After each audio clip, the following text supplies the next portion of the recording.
भृगु ऋषि का क्रोध। ब्रह्मा, विष्णु और महेश में से किस देवता ने शांत किया? आखिर इन तीनों देवों में कौन है सर्वश्रेष्ठ? भगवान विष्णु और माता लक्ष्मी की एक ऐसी दिव्य प्रेम कथा जिसे सुनने मात्र से कलयुग के सारे पाप नष्ट हो जाते हैं। जब कलयुग की आहट धीरे धीरे पृथ्वी पर उतरने लगी थी, तब सभी ऋषि मुनियों ने मिलकर एक महान यज्ञ का आयोजन किया। उस यज्ञ के प्रधान थे महर्षि भृगु। यज्ञ पूर्ण होने पर एक प्रश्न उठा। ब्रह्मा, विष्णु और महेश, इन तीनों देवों में सर्वोच्च कौन है? निर्णय हुआ कि यज्ञ का फल उसी देवता को दिया जाएगा जो सबसे श्रेष्ठ सिद्ध होगा। इस सत्य को जानने के लिए महर्षि भृगु स्वयं निकल पड़े। सबसे पहले वे पहुंचे ब्रह्मा के लोक में। उस समय ब्रह्मा जी सरस्वती की वीणा के मधुर संगीत में लीन थे। उन्होंने भृगु ऋषि की ओर ध्यान नहीं दिया। भृगु ऋषि का क्रोध भड़क उठा। उन्होंने कहा, जिसमें अहंकार हो वह श्रेष्ठ कैसे हो सकता है? क्रोधित होकर उन्होंने ब्रह्मा जी को श्राप दिया, पृथ्वी पर तुम्हारी पूजा कहीं नहीं होगी। इसके बाद भृगु ऋषि पहुंचे शिव के धाम। भगवान शिव उस समय गहन ध्यान में लीन थे। उन्हें भी भृगु ऋषि के आगमन का आभास नहीं हुआ। भृगु ऋषि ने इसे भी अपमान समझा। उन्होंने कहा, जो सर्वज्ञानी ही नहीं वह श्रेष्ठ कैसे हो सकता है? और उन्होंने भगवान शिव को श्राप दिया, तुम्हारी पूजा मूर्ति रूप में नहीं होगी। इसके बाद महर्षि भृगु पहुंचे विष्णु के वैकुंठ धाम। वहां भगवान विष्णु योग निद्रा में शेष नाग पर शयन कर रहे थे। पास ही लक्ष्मी प्रेम से उनके चरण दबा रही थी। यह देखकर भृगु ऋषि का क्रोध चरम पर पहुंच गया। वे सीधे भगवान विष्णु के पास गए और क्रोध में आकर उन्होंने भगवान की छाती पर हाथ मारा। लक्ष्मी जी भय से कांप उठी। पूरा वैकुंठ स्तब्ध रह गया। लेकिन भगवान विष्णु के मुख पर क्रोध का एक भी भाव नहीं आया। उन्होंने तुरंत उठकर भृगु ऋषि को आदर पूर्वक अपने शेष रूपी आसन पर बैठाया और स्वयं उनके चरण दबाने लगे। भगवान ने विनम्रता से कहा, ऋषिवर, मेरी कठोर छाती पर आपके कोमल चरण पड़े हैं। कहीं आपके पैरों को चोट तो नहीं लगी? यह सुनते ही महर्षि भृगु की आंखें खुल गईं। वे समझ गए, सच्चा श्रेष्ठ वही है जिसके हृदय में अहंकार नहीं, केवल करुणा और विनम्रता हो। उन्होंने स्वीकार किया कि तीनों लोकों में सर्वोच्च भगवान विष्णु ही हैं। लेकिन भृगु ऋषि ने जिस छाती पर प्रहार किया था, वहीं तो माता लक्ष्मी का निवास था।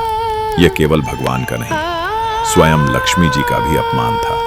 यह देखकर लक्ष्मी जी अत्यंत दुखी हो गई। उनका हृदय टूट गया और फिर माता लक्ष्मी वैकुंठ छोड़कर चली गई। माता लक्ष्मी वैकुंठ छोड़कर पृथ्वी पर आती हैं और राजा आकाश राज की पुत्री पद्मावती के रूप में जन्म लेती हैं। वहीं दूसरी ओर माता लक्ष्मी के बिना भगवान विष्णु तेजहीन हो जाते हैं। वैकुंठ की सारी संपदा, सारा वैभव लक्ष्मी जी के साथ चला जाता है और वैकुंठ लगभग विनाश की ओर बढ़ने लगता है।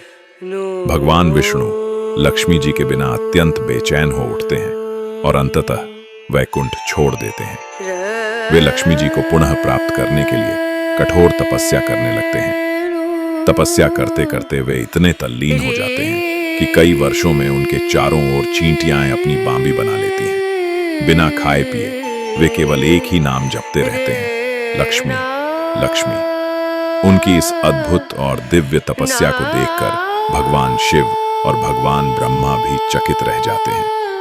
तब भगवान ब्रह्मा बछड़े का रूप धारण करते हैं और भगवान शिव गाय का रूप लेकर भगवान विष्णु को आहार देने के लिए उसी क्षेत्र में आते हैं। इसी दौरान एक घटना घटती है। किसी ने गाय की ओर लक्ष्य करके कुल्हाड़ी चला दी। तभी भगवान विष्णु अपनी तपस्या से उठकर सामने आते और वह कुल्हाड़ी उनके माथे पर लग जाती है। भगवान विष्णु गायों को बचा लेते हैं, लेकिन उनके माथे से रक्त की धारा बहने लगती है। इसी करुणा और गौ रक्षा के कारण भगवान विष्णु का नाम गोविंद पड़ता है, अर्थात गायों के स्वामी। भगवान विष्णु उस घाव पर वस्त्र की पट्टी बांध लेते हैं और उसी जंगल में भटकते रहते हैं, क्योंकि उनकी तपस्या भंग हो चुकी थी। उसी वन में एक छोटी सी कुटिया में बकुल मालिका नाम की एक वृद्धा रहती थी। कहा जाता है कि वह पिछले जन्म में यशोदा थी। जब भगवान कृष्ण उन्हें वृंदावन में छोड़कर गए थे, तब से वह तिरुमला की पहाड़ियों में बैठकर अपने बाल गोपाल का इंतजार कर रही थी। भगवान विष्णु उसी बकुल मालिका की कुटिया में जाते हैं। उन्हें देखते ही बकुल मालिका को ऐसा प्रतीत होता है मानो उनका बाल गोपाल वापस आ गया हो। वह बड़े प्रेम और ममता से भगवान को भोजन कराती है और उनके माथे की चोट पर चंदन का बड़ा सा तिलक लगाती है। कहा जाता है कि वही चंदन आज भी तिरुपति बालाजी मंदिर में भगवान विष्णु के माथे पर देखा जा सकता है। भगवान विष्णु कई दिनों तक बकुल मालिका के घर में रहते हैं और वह उन्हें अपने बाल गोपाल की तरह प्रेम और सेवा से रखती है। एक दिन की बात है, भगवान विष्णु शांत जंगल में धीरे धीरे विचरण कर रहे थे। उन्होंने देखा एक पागल हाथी तेजी से दौड़ता हुआ आ रहा था। पास ही कुछ सुंदर युवतियां खेल रही थीं। हंसी खुशी का माहौल एक पल में डर में बदल गया। उन सब में से एक युवती, जो सबसे प्रमुख थी, उस पागल हाथी का निशाना बन गई। वो युवती घबराकर इधर उधर भागने लगी। बचाओ, बचाओ! उसकी चीखें पूरे जंगल में गूंजने लगी। और तभी भगवान विष्णु ने यह दृश्य देखा। क्षण भर भी देर किए बिना उन्होंने अपने तरकश से एक तेज बाण निकाला, धनुष पर चढ़ाया और पूरी दिव्य शक्ति के साथ उस पागल हाथी की ओर छोड़ दिया। एक ही बार और हाथी धराशायी हो गया। युवती अभी भी डर से कांप रही थी। दौड़ते दौड़ते वह सीधे भगवान विष्णु के पास पहुंची और फिर दोनों की आंखों में एक अजीब सी पहचान चमकी। एक पुराना रिश्ता, एक अधूरा प्रेम जो जन्मों से बिछड़ा हुआ था। वो कोई साधारण युवती नहीं थी, वो स्वयं मां लक्ष्मी थी, पद्मावती के रूप में। और पद्मावती भी समझ गई, ये कोई साधारण युवक नहीं, ये स्वयं उनके प्रभु भगवान विष्णु हैं। बस उसी क्षण दोनों का पुरातन प्रेम फिर से जाग उठा। दोनों एक दूसरे में खो गए, जैसे समय ने फिर से उन्हें मिला दिया हो। लेकिन तभी पद्मावती की सखियां उसे ढूंढते ढूंढते वहां पहुंच गईं। उन्होंने पद्मावती को देखा और तुरंत उसे अपने साथ महल ले गईं। उधर भगवान विष्णु अब अपने प्रेम को पा चुके थे, लेकिन दूर होते देख उनका हृदय व्याकुल हो उठा। वो तुरंत दौड़ते हुए बकुल मालिका के पास पहुंचे और बोले, मुझे आकाश राज की पुत्री पद्मावती से विवाह करना है। मैं उन्हें अपना बनाना चाहता हूं। उधर पद्मावती भी अपने महल में बेचैन थी। उन्होंने अपने परिवार से साफ साफ कह दिया, जंगल में जो युवक मिला वही मेरे हृदय में बस चुका है। और फिर जैसे सब कुछ पहले से तय हो, ठीक उसी समय बकुल मालिका रिश्ता लेकर आकाश राज के महल पहुंच गई। बात आगे बढ़ी, परिवार राज्य हुआ और आखिरकार दोनों का पवित्र रिश्ता तय हो गया। एक ऐसा मिलन जो सिर्फ इस जन्म का नहीं, बल्कि युगों युगों से चला आ रहा था।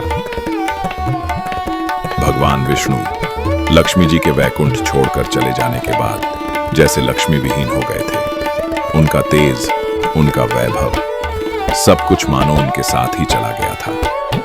अब जब पद्मावती के रूप में उन्हें अपनी लक्ष्मी मिल चुकी थी, तो उनके हृदय में एक ही इच्छा थी, उन्हें सदा के लिए अपना बना लेना। लेकिन यहाँ एक गहरी और भावुक बात आती है। विवाह के लिए आवश्यक धन उनके पास नहीं था। तब भगवान विष्णु ने स्वयं कुबेर से कर्ज लिया। हाँ, वही कुबेर, धन के देवता। सोचिए, स्वयं भगवान को अपनी प्रेमिका से विवाह करने के लिए कर्ज लेना पड़ा। यही इस प्रेम की गहराई को दिखाता है। और फिर तिरुमला की पवित्र पहाड़ियों पर देवताओं और ऋषियों की उपस्थिति में श्रीनिवास, भगवान विष्णु और पद्मावती माता लक्ष्मी का भव्य विवाह संपन्न हुआ। वो कोई साधारण विवाह नहीं था, वो था युगों युगों से बिछड़े दो आत्माओं का पुनर्मिलन। और आज भी उसी तिरुमला की पहाड़ियों पर भगवान विष्णु वेंकटेश्वर यानी तिरुपति बालाजी के रूप में विराजमान हैं। और वहीं उनकी पत्नी पद्मावती माता, जो स्वयं लक्ष्मी जी हैं, भी निवास करती हैं। ये कोई साधारण कथा नहीं है, ये कलयुग की सबसे महान, सबसे गहरी और सबसे भावुक प्रेम कहानी है। एक ऐसी प्रेम कहानी जिसके कारण आज भी हमें कलयुग के प्रत्यक्ष देवता तिरुपति बालाजी के दर्शन होते हैं। तो जब भी आप तिरुपति बालाजी के दर्शन करें, एक पल के लिए यह जरूर सोचिएगा कि ये सिर्फ भगवान नहीं, अपने प्रेम के लिए सब कुछ त्याग देने वाले एक दिव्य प्रेमी भी हैं।